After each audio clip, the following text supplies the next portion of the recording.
Bismillah, alhamdulillah, wassalatu wassalamu ala rasulillah wa ala alihi wa mawalah.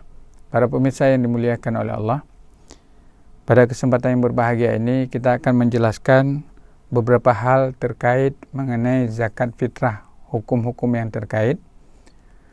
Yang pertama adalah menyangkut dengan dalil kewajiban zakat fitrah dari Al-Quran maupun hadis.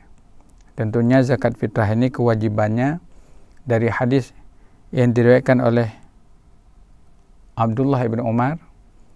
Beliau menyatakan farada Rasul sallallahu alaihi wasallam zakat al-fitri. Rasul mewajibkan membayar zakat fitrah sa'an. 1 sa' 4 mud dalam hitungan Arab,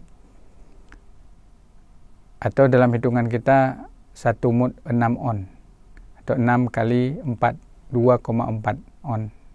Nanti ada sedikit perbedaan memang. Sa'an min tamarin wa sa'an min syairin. 1 sa' kurma, 1 sa' gandum.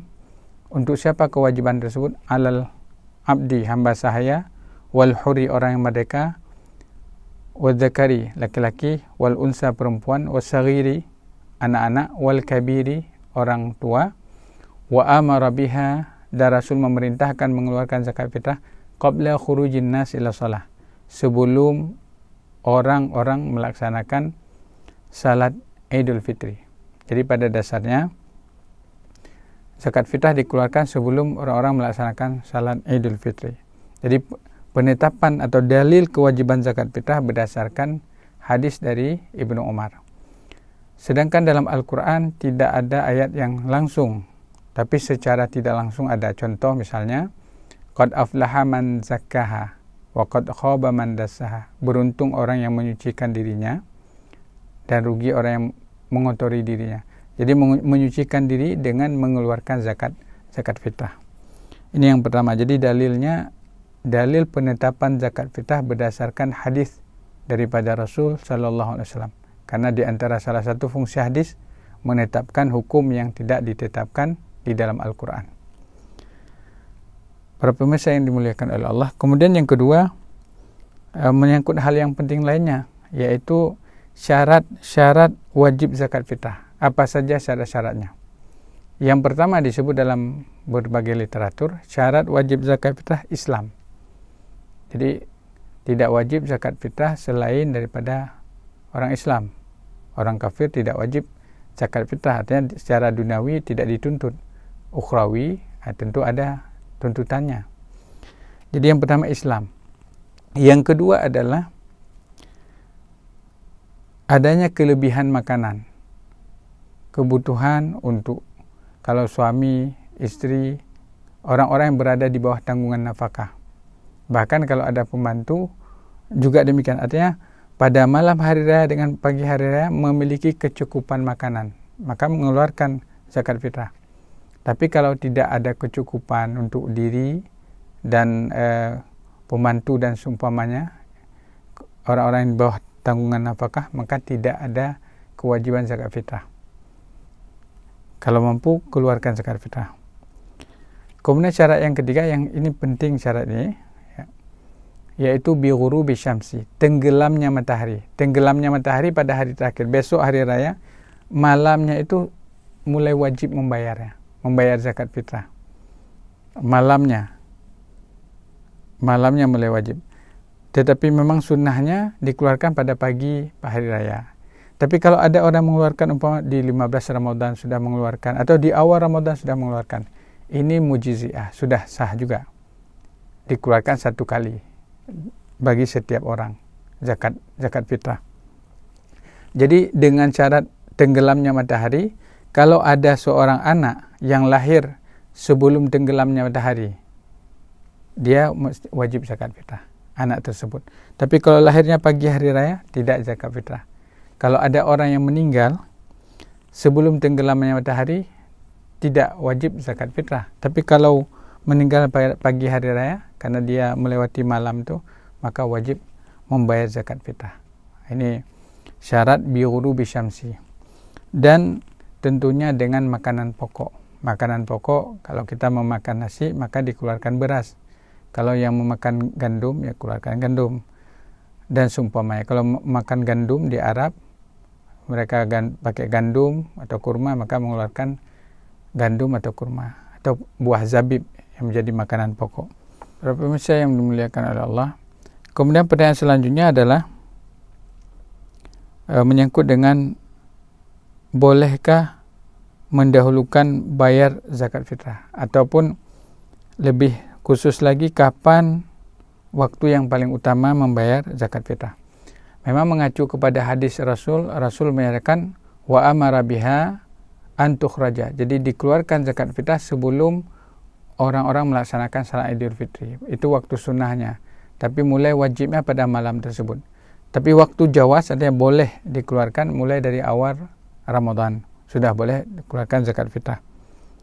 Tentu sekali dikeluarkan. Setiap individu satu kali dalam tahun tersebut. Tetapi dalam teknisnya, karena menyangkut teknis mungkin malam sebagian tempat tentu berbeda-beda.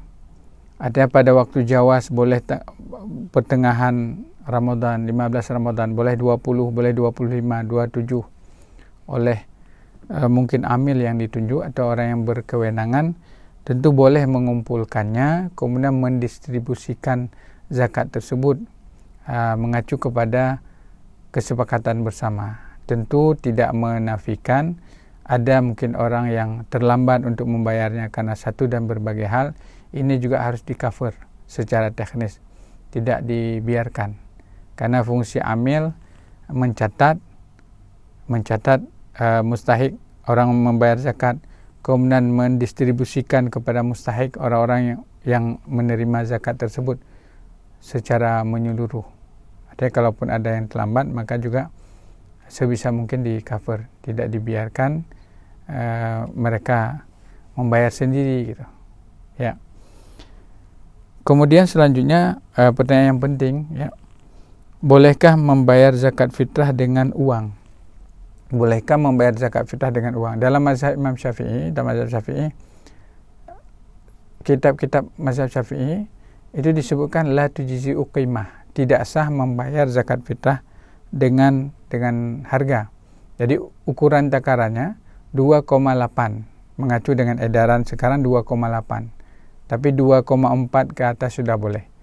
Mengacu taruhlah 2,8 membayar dengan makanan pokok. Tetapi boleh membayar dengan zakatnya bayar dengan uang. Pandangan mutaakhirin dan juga terdapat bahkan dalam kitab I'anatul Talibin ketika membahas zakat fitrah, boleh membayar dengan uang mengikut kepada mazhab Imam Abu Hanifah. Artinya jumlah mereka lebih besar, 3,8. Jadi mengacu kepada itu 3,8, maka boleh dikeluarkan uang dengan harga 3,8 kg. Dan ini pun ada pandangan dalam mutaakhirin mazhab Syafi'i, bahkan dalam kitab fikih manhaji membolehkan. Kenapa? Karena untuk kemaslahatan. Coba bayangkan kalau orang menerima zakat fitrah, orang yang memiliki kebutuhan, sedangkan pada pagi harinya mungkin anak ada ingin membeli snack atau mie goreng kita sebutkan. Mungkin butuh 20.000 atau 50.000. Tapi ketika beras yang ada, beras itu dijual. Tentu kesulitan untuk menjualnya pada pagi hari raya. Maka ketika diberikan uang, lebih amfa atau lebih maslahat bagi orang-orang yang memerlukan. Sehingga para ulama menyatakan boleh. Cuman hitungannya melihat kepada mazhab Imam Abu Hanifah, 3,8. 3,8 ini pun mengacu kepada gandum atau ke kurma dengan tingkatan-tingkatan harganya seperti edaran, atau zabib, buah zabib, atau kurma juga beda, gandum mungkin yang harganya agak stabil, atau 3,8 hitungan beras. Ini juga sebenarnya pembahasan, tapi kalau berapa disepakati, kalau memang disepakati di 3,8 mengacu dikiaskan kepada gandum, ya berarti itu keputusan bersama. Adapun 3,8 mengacu kepada beras, makanan pokok, ini juga ada pandangan. Walaupun pandangan mungkin agak sedikit jauh, karena kalau dikiaskan makanan pokok berarti dengan gandum pada masa Rasulullah, mengacu kepada hadis. Kemudian yang terakhir adalah apakah zakat fitrah itu sebagai pembersih bagi orang berpuasa? Ya. Berdasarkan hadis dari Ibnu Abbas, Rasul menyatakan tuhrah lisaim. Zakat fitrah sebagai pembersih bagi orang berpuasa dari lagwi, perkataan yang tidak bermanfaat, warafas, dan ucapan-ucapan yang tidak sepatutnya. Makanya mari kita tunaikan zakat fitrah dengan niat tentunya mengeluarkan zakat fitrah untuk orang-orang yang berada di bawah tanggung jawab kita masing-masing, dan dikeluarkan sesuai dengan kesepakatan bersama supaya bisa didistribusikan kepada semuanya, supaya juga tidak tumpang tindih dalam pendistribusian, maka tentu manajemen dan kebersamaan. Mungkin demikian hal-hal yang menyangkut dengan zakat fitrah, mudah-mudahan bermanfaat. Aku qouli hadza wa astaghfirullah li wa lakum. Assalamualaikum warahmatullahi wabarakatuh. Ilmu tanyo benar, amai tanyo benar, kure tanyo benar, ngak selamat dunia akhirat.